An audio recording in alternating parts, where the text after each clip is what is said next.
अस्सलाम वालेकुम नाजरीन। इस एपिसोड के आगाज में हम देखते हैं कि काई कबीले में अलाउद्दीन हलीमा और गोंजा से कह रहा होता है, काफर और अल खान सरदारान सब हम पर हमला कर रहे हैं, हम मोहतात रहेंगे। मैं कुछ बाजियान और सिपाहियों को जनूब की तरफ मुंतकिल करूंगा। तो गोंजा कहती है, अलाउद्दीन बाजियान की सरबराह का इंतखाब नहीं किया गया। ये सुनकर मलहून कहती, मैं किसी मुनासिब शख्स का इंतखाब करूंगी। तो गोंजा कहती, माँ हम पुल अबूर करते वक्त घोड़े नहीं बदल सकते। मैं जानती हूँ कि ये मेरी जगह नहीं है, लेकिन मेरे ख्याल में हलीमा को वजीफा जारी रखना चाहिए। तो मालहून कहती, तुम ठीक कहती हो गोंजा, ये तुम्हारी जगह नहीं है। हलीमा ने गलती की थी और ये सजा भुगतेगी। तो हलीमा कहती, माँ आप मुझे सजा नहीं दे रही, आप फौज को सजा दे रही हैं। मालहून कहती, तुम्हें ये मेरी नाफरमानी करने और पीछे काम करने से पहले सोचना चाहिए था। ये खत्म हो गया है, अब तुम बाजियान की सरबराह नहीं हो। तो अलाउद्दीन कहता, बस मैं आपकी बातों का एहतराम करता हूँ, लेकिन अभी नहीं माँ, अभी नहीं, इस वक्त नहीं जब दुश्मन हमारे दरवाजे पर हों। इन मसाइल से निजात पाने के बाद आप उसे सजा दे सकती हैं। तो मलहून कहती, तुम कब से मेरे फैसलों पर सवाल उठाने और मुखालफत करने लगे? क्या तुम अपनी माँ को नजरअंदाज करके अपना फर्ज अदा रहे हो? अलाउद्दीन कहता,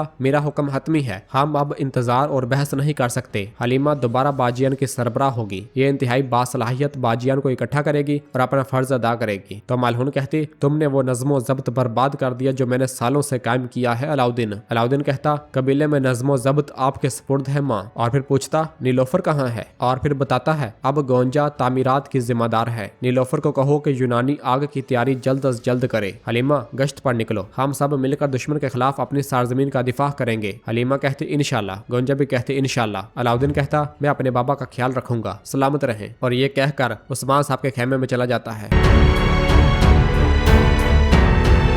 जबकि दूसरी जानब जंगल में उरहान और उनके सिपाही अपने घोड़े भगाते हुए काफिले के पीछे आ रहे होते हैं कि इस दौरान फ्लादियोस के आदमी बाहर निकल आते हैं और उन्हें चारों तरफ से घेर लेते हैं। उनका कमांडर कहता, उरहान तुम कभी भी इस काफिले को नहीं पकड़ पाओगे। यह सुनकर सब अपने अपने घोड़ों से नीचे उतर आते हैं और कई सिपाही फ्लादियोस के आदमियों पर हल्ला बोल देते हैं और उनसे लड़ने लग जाते हैं। खलील, बालाबान और बाकी कई सिपाही बहादुरी के साथ उनका मुकाबला करते हैं और बहुत ही जल्द सबको मार दिया जाता है। खलील जैसे ही उनके कमांडर को मारने लगता है तो उरहान उसे रोक देता है और अपने घोड़े से नीचे उतरकर उसके पास आता है। खलील उससे कहता, तुमने इसकी बहन पर हमला किया, मुझे तुम पर अफसोस हो रहा है। बालाबान कहता, मुझे लगता है ये इसका दिल चीर डालेगा। और फिर उरहान उसके मुंह से कपड़ा हटाते हुए कहता, तुम चावदार से नहीं हो। और फिर खलील उससे कहता है, ये तुम्हें बहुत जल्द नहीं मारेगा, बल्कि पहले तुम्हारे कान काटेगा। बालाबान कहता, मुझे याद है, ये पहले कान काटेगा फिर नाक, जैसा इसने एनागोल किले में किया था। और फिर उरहान उससे कहता, मैं तुमसे पूछ रहा हूँ तुम कौन हो? और जैसे उस पर हमला करने लगता है तो वो आदमी कहता, रुक जाओ रुक जाओ, फ्लादियोस ने हमें यहाँ भेजा है। यह सुनकर बालाबान कहता, हम इसे मरता हुआ नहीं देख सकते। तो खलील पूछता, फ्लादियोस यहाँ क्या कर रहा था? तो वो आदमी कहता, वो काफिला चावदार कबीले की तरफ भेजेगा। तो उरहान पूछता, फ्लादियोस कबीले में क्या कर रहा है? तो वो आदमी कहता, यह कबीला तमीरताश का सदर मकाम होगा, करासी, गरमियान और कारामान ओगलू के दस्ते वहाँ जाएंगे। यह सुनकर उरहान वापस मुड़ता है और अपनी तलवार से उसका गला काट डालता है और उसे मौत के घाट उतार देता है। और फिर खलील कहता, हजूर फ्लादियोस इस कबीले में क्या कर रहा है?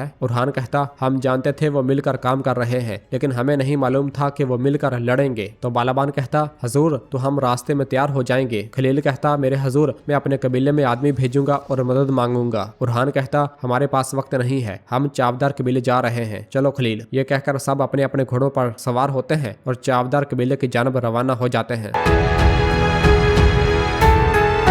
जबकि दूसरी जानब बोरसा में हम देखते हैं कि बाहर सहन में फौजियों का कमांडर बाहर निकलता है और सिपाहियों को पुकारते हुए कहता, सिपाहियों, जबकि दुमरल भी बाजंतनी लिबास जेबतन किए उन्हीं में मौजूद होता है। वो बाजंतनी कमांडर तमाम सिपाहियों से मुखातब होकर कहता, टैकफुर सारोज और उनके मेहमान एल खानी के गवर्नर तैमूर ताश काई करारगाह जाने के लिए निकलने वाले हैं, तैयार हो जाओ। ये सुनते साथ ही दुमरल कहता, तैमूर ताश वो यहाँ कब आया और इतने आदमियों के साथ? और फिर गुस्से से कहता, या तो मैं सुरंग ढूंढूंगा या ये सुरंग मेरी कब्र होगी। और तैमूर ताश के सिपाहियों के पीछे जाकर खड़ा हो जाता है। और फिर तकफूर, सारोज और तैमूर ताश बाहर आते हैं। सारोज कहता, मैंने तुम्हें बोरसा ये दिखाने के लिए मदऊ किया है कि हम जल्द जिस अजीम हमले की तैयारी करेंगे इससे खुश हो जाएंगे। तो तैमूर ताश हंसते हुए कहता, मैं जो देखता हूँ उस पर यकीन नहीं करता, बल्कि जो सुनता हूँ उस पर यकीन रखता हूँ। सारोज, शाहीन शाह ने तुम्हें लश्करगाह पर हमला करने से रोक दिया। तुम मुकम्मल तौर पर नाकाम हो, लेकिन तुम चंद सुरमाओं के जरिए मुझे धोखा देने की कोशिश कर रहे हो। तो सारोज कहता, अगली बार फतह हमारी होगी तैमूरताश। मैं काई की फौज को तकसीम करूंगा और तुम बहुत जल्द इनके कबीले को तकसीम कर दोगे। तैमूरताश कहता, उस्मान मौत से लड़ रहा है। तो सरोज कहता, खूब, तुम्हें इस पर खुश होना चाहिए। तुम परेशान क्यों हो, जबकि सिपाहियों में मौजूद दुमरल भी उनकी बातें सुन रहा होता है। तैमूरताश कहता, उस्मान को जिंदा रहना चाहिए। यही वाहिद तरीका है जिससे हम काई के दरमियान इक़्तिदार की कशमकश का सबब बन सकते हैं। अगर वो मर गया तो सब मुत्तहिद हो जाएंगे। और ये कहकर वो अपने घोड़े पर सवार होता है, जबकि सरोज भी अपने घोड़े पर सवार होता है। तैमूरताश कहता, या तो शाहीन शाह मुहासरे को खुश असलूबी से हटाएगा या हम काई को हमेशा के लिए तबाह कर देंगे। कोई दूसरा रास्ता नहीं है। ये कहकर वो सब वहां से आगे की जानब बढ़ते हैं, जबकि बाज़ंतीनी सिपाही और उनके बीच दुमरुल भी उनके पीछे पीछे रवाना होते हैं। जबकि इधर काई कबीले में हम देखते हैं कि औची साहब की बेटी चोलपान, जिसे दीदार खातून ने बुलाया होता है ताकि वो अलाउद्दीन की बीवी बन सके और गोंजा के सामने पेश किया होता है, वो गोंजा को बता रही होती है कि हमने पंखों को छोटा कर दिया ताकि तीर बोरसा की दीवारों पर अहदाफ पर लगे, और वो तीर दिखाती है। तो गोंजा कहती, शाबाश, फिर भी कमान की लकड़ी को भी बदलना चाहिए। मिसाल के तौर पर सनोबर की लकड़ी, वो हमारे पास नहीं है। तो चोलपान कहती, हम खुफिया तौर पर करासी की जमीन में गए, सनोबर के दरख्त काटे और कुछ ले आई। तो गोंजा खुश होती है और कहती है, अपनी महारत दिखाओ। और फिर चोलपान एक तीर उठाती है और उसे कमान में खींचते हुए कहती, पहाड़ी की चोटी पर जो दरख्त है। और फिर दूर पहाड़ी की चोटी पर दरख्त दिखाया जाता है जिसका निशाना चोलपान ने लेना होता है। चोलपान तीर खींचती है, लेकिन गोंजा मुसलसल उसके चेहरे को देख रही होती है। और फिर चोलपान तीर छोड़ देती है जो सीधा चोटी पर मौजूद दरख्त को जा लगता है। यह देखकर गोंजा भी मुतासर होती है, जबकि दीदार खातून भी खुश हो रही होती है। गोंजा दीदार से कहती, दूर निशाने की कमानें तैयार करना शुरू करो बाजियान, शाबाश। और फिर चोलपान से कहती, चोलपान कुछ देर हमारे कबीले में रहो। चोलपान कहती, जैसे आपका हुक्म गोंजा खातून। और फिर चोलपान वहां से रवाना हो जाती है। तो दीदार गोंजा से कहती, जैसा मैंने कहा था वो बहुत माहिर है। इस दौरान नीलोफर वहां पर आती है और कहती है, खैर तो है गोंजा, क्या अब तुम अपने फराइज की बजाय मेरे फराइज निभा रही हो? गोंजा कहती, ठीक है, तुम नहीं जानती, अलाउद्दीन साहब का हुक्म है, अब से मैं तैयारी की जिम्मेदार हूँ नीलोफर। यह सुनकर नीलोफर को एक जोरदार झटका लगता है और कहती, क्या मतलब? गोंजा कहती, सरदार के हकामात हैं, इसने तुम्हें यूनानी आग तैयार करने का हुक्म दिया है। तो नीलोफर कहती, काश अलाउद्दीन साहब ने मुझे इतला देने के बाद ऐसा किया होता। गोंजा कहती, अल्लाह अल्लाह, तुम्हें इस वक्त आना चाहिए था जब उसने तुम्हें बुलाया था। और वैसे भी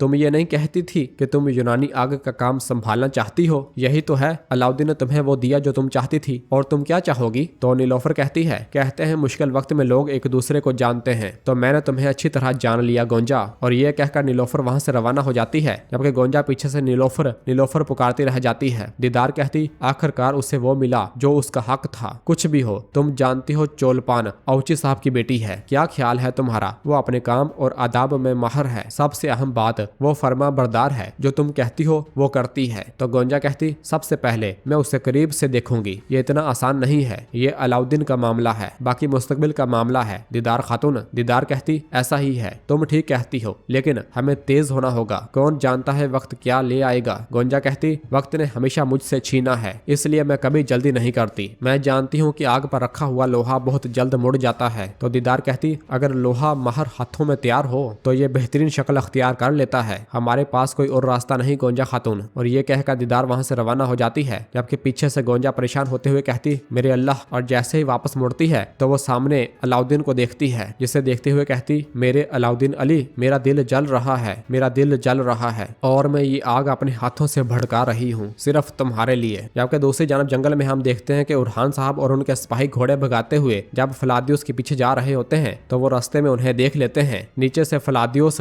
छकड़े वाला काफिला लेकर आगे की जानब बढ़ रहा होता है, जिसे देखकर खलील कहता, हम पहुंच गए हुजूर, फलादियोस भेस बदल कर आया हुआ है। उरहान कहता, चावदार कबीला करीब ही है, अतराफ में जाल हो सकते हैं, अगर हम बेनकाब हुए तो हम कामयाब नहीं हो सकते, हम पैरवी करेंगे, हम खामोशी से जाएंगे, चलो। और सब आगे की जानब बढ़ते हैं।